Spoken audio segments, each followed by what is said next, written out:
to gather here tonight and to be able to look at God's Word together. And of course, tonight we'll continue in the book of Nehemiah. I've got us on the right prophet tonight, not Jeremiah, but Nehemiah.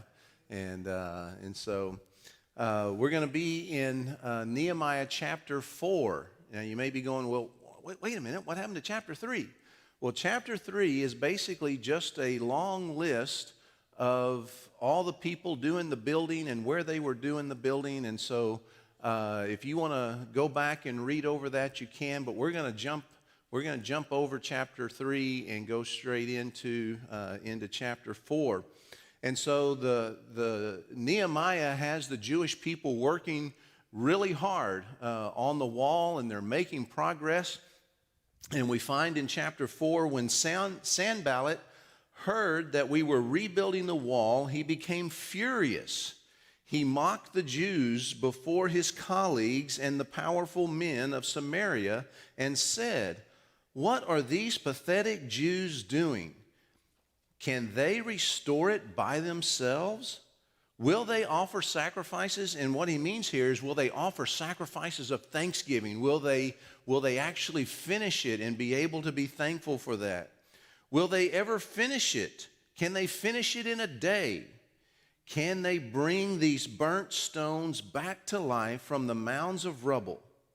Then, so it wasn't enough that Sanballat was, mocking them and harassing them, but no, Tobiah's got to get in on the action too. Then Tobiah the Ammonite, who was beside him, said, "Indeed, even if a fox climbed up what they are building, he would break down their stone wall." Now, a fox isn't very big, so he's saying, man, even if a little old fox were to jump up on their wall, it would just crumble all the way down. And so what Nehemiah experiences here, what the people of Jerusalem experience here, is that when you're doing the will of God, or when you're doing something that is right, or even when you're doing any kind of project, there are going to be voices of opposition, and there are going to be voices of criticism. When you start to do something a certain way, well, I wouldn't do it that way. Well, have you ever thought about doing it this way? So there's always going to be opposition, and there's always going to be, criticism. And so that's what takes place as the wall is being progressed, as things are moving forward. The Jewish people find themselves being opposed and being criticized. And so Nehemiah, he says, I'm not going to respond to them. I'm going to go to the Lord in prayer. I'm going to pray to God about what's taking place. So in verse 4, "Listen, our God, for we are despised. Make their insults return on their own heads, and let them be taken as plunder to a land of captivity. Do not cover their guilt, or let their sin be erased from your sight, because they have angered the builders." Now that's kind of a different type of prayer. That's a prayer that you would see, we see these types of things in the book of Psalms, where David prays against his enemies. And so you may see that prayer and say, well, Nehemiah, you're being a little harsh there. Why don't you pray about the progress continuing and pray for the strength of your people? Why are you praying against those who are in opposition to you? But if you think about it, this was a proper prayer. This would have been a proper prayer to pray, because Sanballat was standing in direct opposition to God. And if you're not for God, then you're against God. And so Sanballat had placed himself in direct opposition to God, and God had already placed judgment on those people who stood in opposition to him.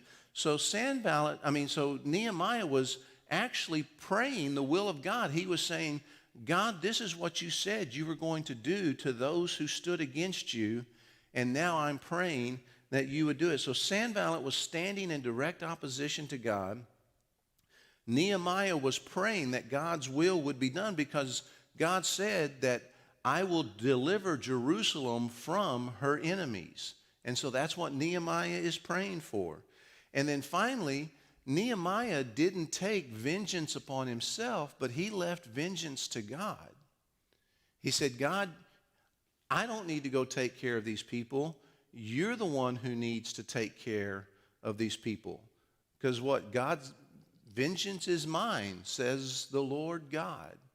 And so Nehemiah turned these people of opposition over to the Lord instead of trying to handle it himself. So even though it may sound like a harsh prayer, it was a proper prayer. That's what I said just a minute ago. It's a prayer that you would find in the book of Psalms. And so as we move on, and he has prayed against those that are opposing him and criticizing him, he says, so we rebuilt the wall until the entire wall was joined together up to half its height, for the people had the will to keep working. And so instead of letting the opposition and instead of letting the criticism stop them and deter them and detract them from what they were doing, they kept on building. They kept on working. They kept moving to the point to where half the job was done. So we rebuilt the wall until the entire wall was joined together up to half its height. For the people had the will to keep working. So they faced that opposition, they faced that criticism with persistence.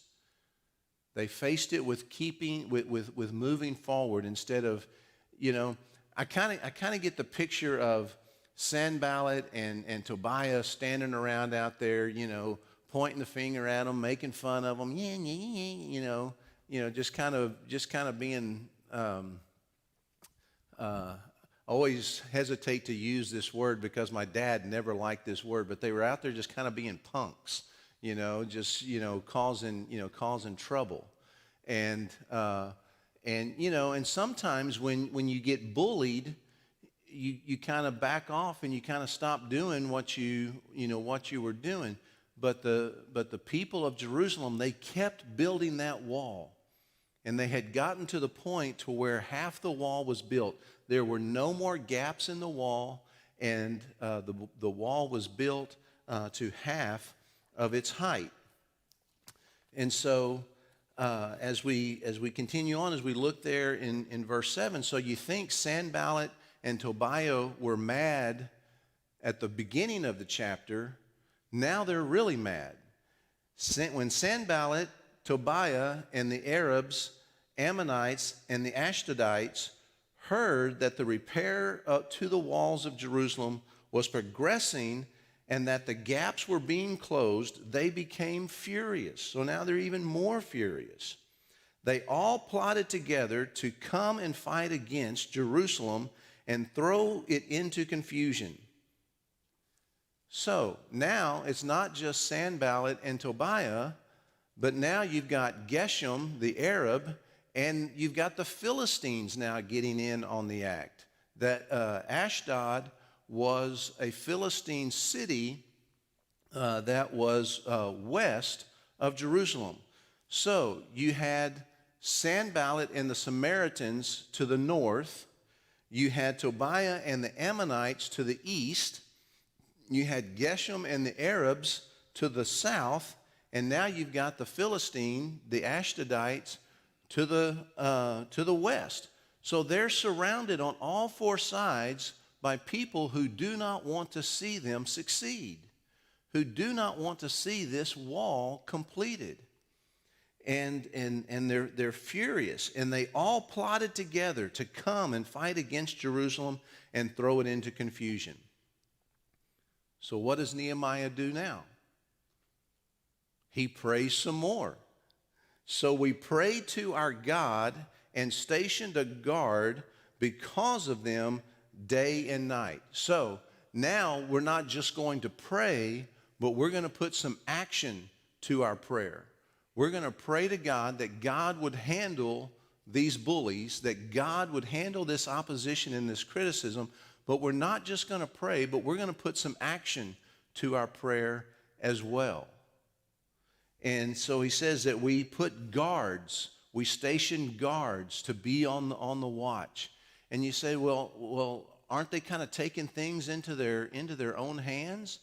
Well, you know, sometimes our prayers need action.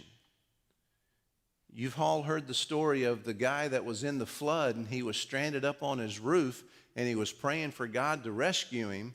And this boat comes by and says, hey, come on, we'll take you to safety. He says, no, I've got it. God's going to take care of me. And then a second boat comes by and they're going to take him to safety. No, I'm good. I'm good. You know, God's got this. He's going to take care of me. A third boat comes by, the same story. And then the guy, it's starting to get dark, and, you know, the guy's beginning to get worried, and he says, God, what's up? What's the problem? He said, I sent you 3 boats. You know, sometimes we got to get off the rooftop and we got to get into the boat. And so Nehemiah is not only praying here, but he's doing what makes sense, and that is to place guards to watch for the attack that might take place. And so in the midst of this opposition, and also they've been working about 4 weeks now. Later on we see in the book of Nehemiah, it took them 52 days to complete the whole project. So if you kind of do the math and, you know, figure it out, you know, at the midway point, they're probably been at this about 4 weeks. So they're tired. They're physically tired. They've been under opposition and criticism, so, you know, they're mentally tired. You know, there's been psychological warfare, you know, going on. So they're worn out. So we see in these next verses that discouragement has begun to set in. And in verse 10, Nehemiah writes, in Judah it was said, the strength of the laborer fails, since there is so much rubble. We will never be able to rebuild the wall. And our enemies said, they won't realize it until we're among them and can kill them and stop the work. When the Jews who lived nearby arrived, they said to us time and time again, everywhere you turn, they attack us. So discouragement is beginning to set in, and there's a few reasons for that. One, they're losing their strength. The strength of the laborer fell, so they're losing their strength. They're tired. They're physically tired. Since there is so much rubble, okay, now they're focusing on all of the rubble that's laying around instead of half of the wall that they've rebuilt. They're losing their vision. They're focusing on the wrong thing. They're looking at all the rubble instead of the success that they've already had. We will never be able to rebuild the wall. They're losing their confidence. They're starting to listen to those voices that are in their ears. You can't do this. You'll never finish this wall. And so they begin to lose their confidence. But more importantly, they've also lost their security. Now their families are in danger. Their own lives are in danger because these 4 groups of people have said, we're not only going to oppose you and mock you and criticize you, but now we're going to come and kill you.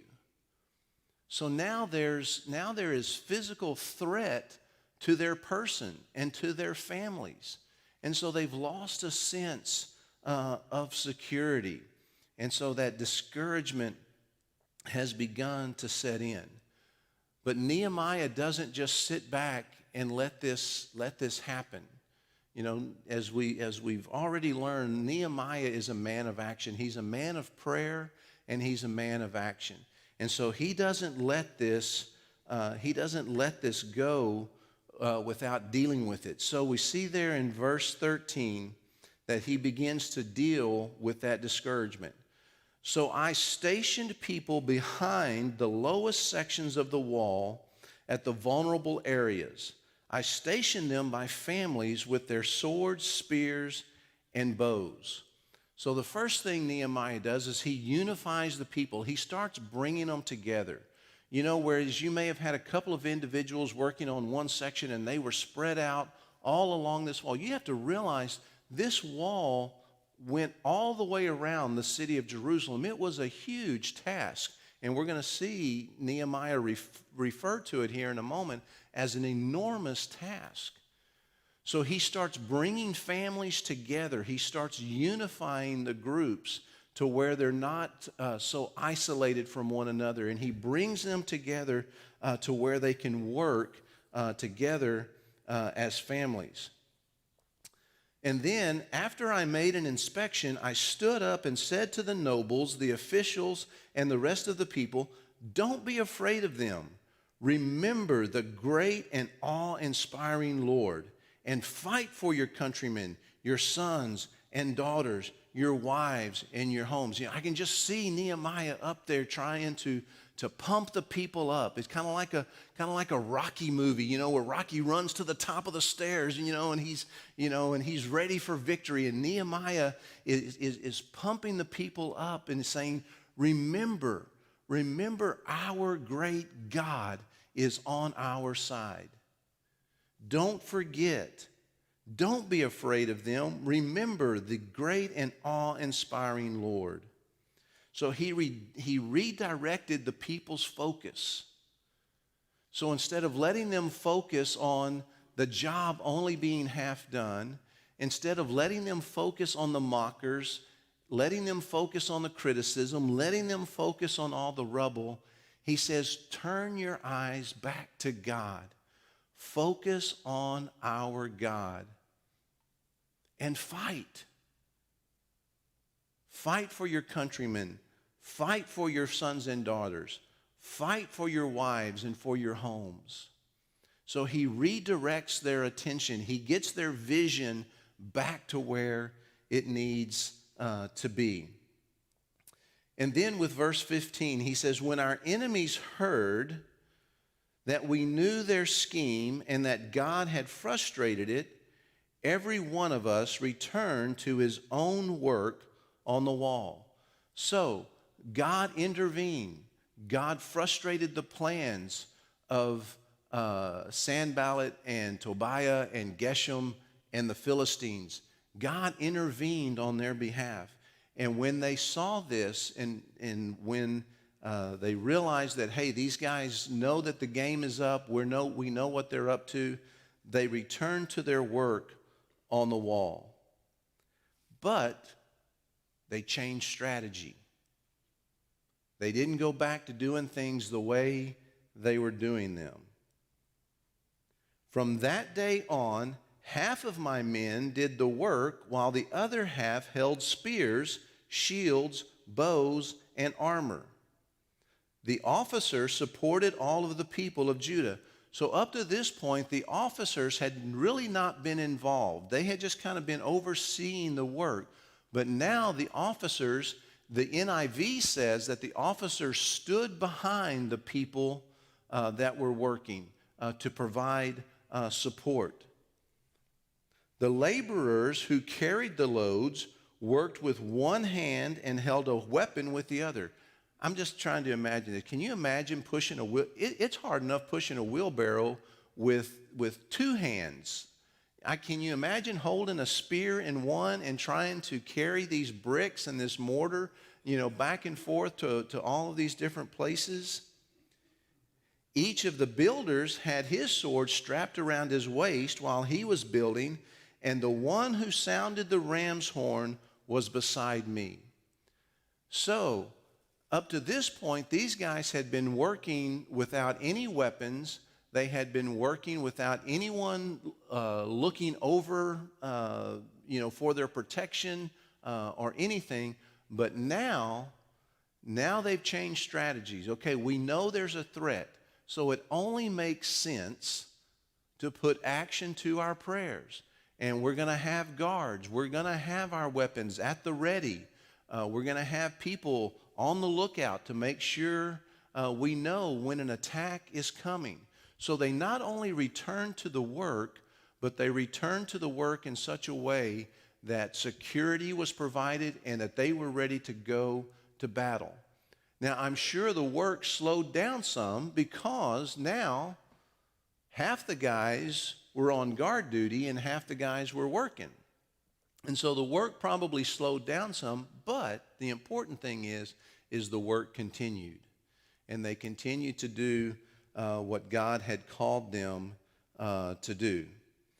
And then down in verse 19, they continue to deal, Nehemiah continues to deal with the discouragement. All of these steps that he's taking is dealing with the discouragement to help relieve the discouragement that the people were facing.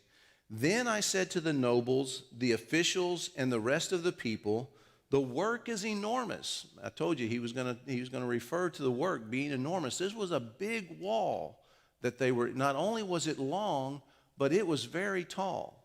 And so the work is enormous and spread out, and we are separated far from one another along the wall. Wherever you hear the sound of the ram's horn, rally to us here. Our God will fight for us. So he's telling all of the people, he said, look, we've got a plan. We're all armed now, but we are spread out. Because this job is so enormous, we are spread out. But we have a guy that has a ram's horn, that has a trumpet. And when there's a problem, he's going to blow that horn. And when you hear that horn, you rally to that place. So the people now know, okay, hey, there's a plan. If there's an attack, the ram's horn is going to be sounded, and we're to rally to that point. We're to all rally to that point, to have that rallying point. You know, we all need a rallying point. You know, when we face discouragement in our life, we need that place that we can go to and either be rallied around or rally around somebody or just find that place of security. So, you know, we all need that rallying point in our lives. And that's what Nehemiah was doing here. He was giving them a rallying point. When there's a problem, we're going to rally together. You're not going to be expected to face this on your own. You're not going to be left out there on an island by yourself.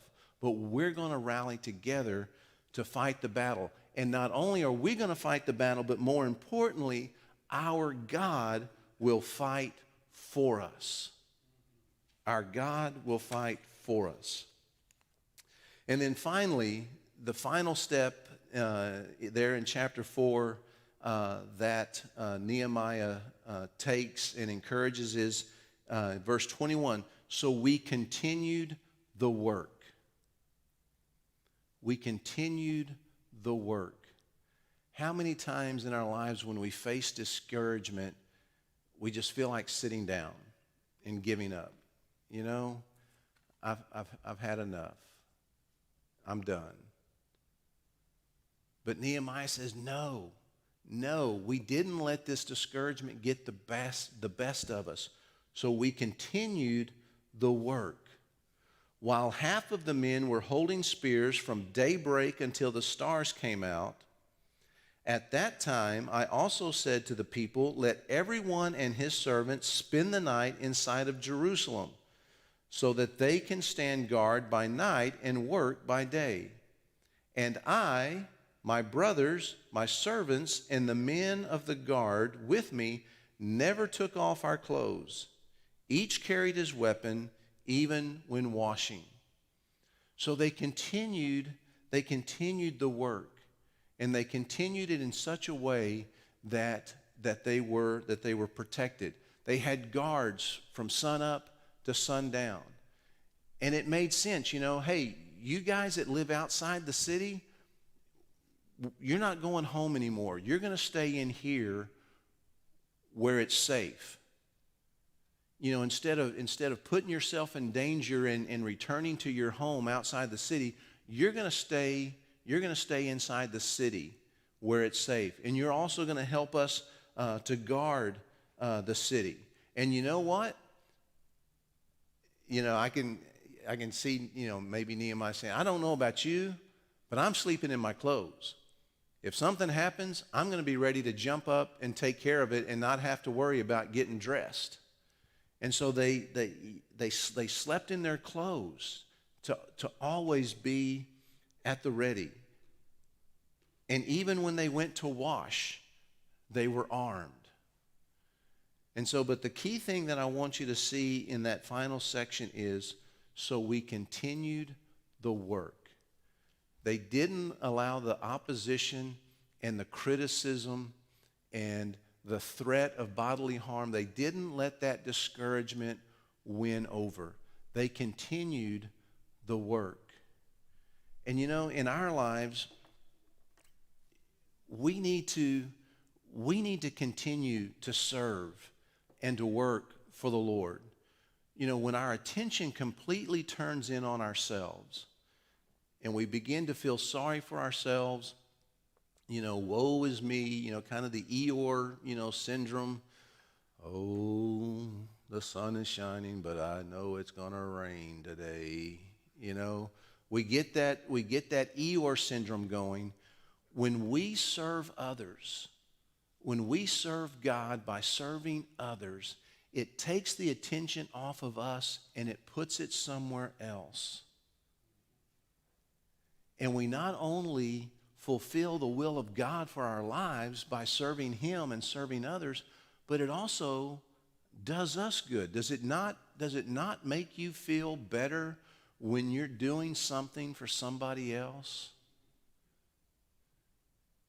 And it pushes that discouragement out. Now, I'm not saying that discouragement may not come back around. But when we focus on serving others and serving God, that discouragement is a lot more in the distance than being right in our lap. And so as we come to the end of verse 4, the work is well underway. They are past the midway point, and the wall is continuing to go up. And then we'll see next week they face a whole new set of problems. But that's life, is it not? We solve one problem sometimes just to move on to the next problem. But what do they know? That they are doing God's will. Nehemiah knows, hey, this is what God has called us to do, and we're going to continue the work. Thank you so much for being here tonight, and I hope you have a great rest of your week. Look forward to seeing you on Sunday. And don't forget, if you haven't used your Mother's Day coupon, make sure you do that before. I think they're good through Saturday. So, take a mom out and let them enjoy that $10 off. Thanks so much for being here tonight, and we will look forward to seeing you on Sunday. We're dismissed.